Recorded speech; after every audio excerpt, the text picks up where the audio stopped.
So this is how I make a bird-proof dog dish.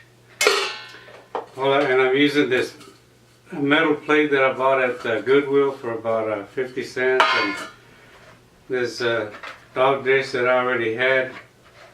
And I just drilled some holes. I'm going to drill some holes here.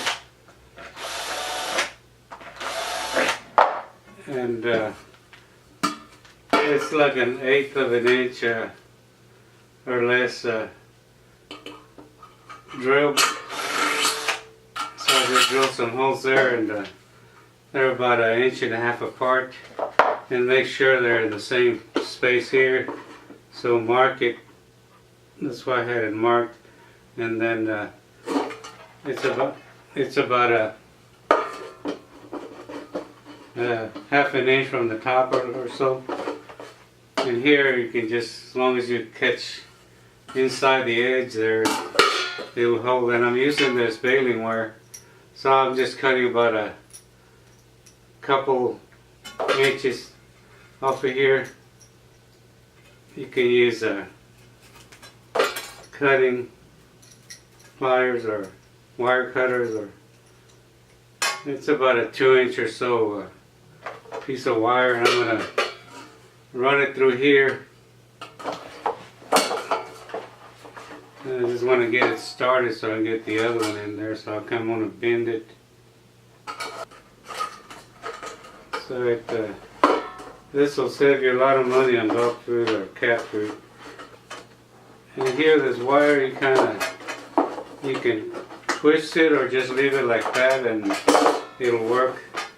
The plate has to kind of stick over the dish, so the dog will just push it up. And after you gets where it's nice and loose, you can kind of twist these wires together so they'll stay like that.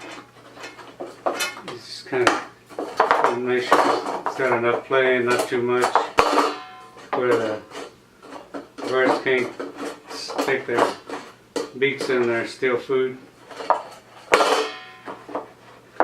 So I'm going to try it out now on my dog.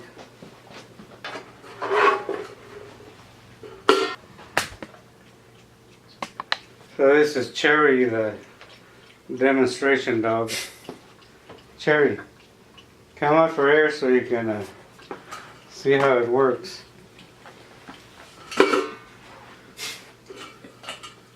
Oh, it works pretty good. See? So she takes to it right away. It worked pretty good, Cherry? That's fine.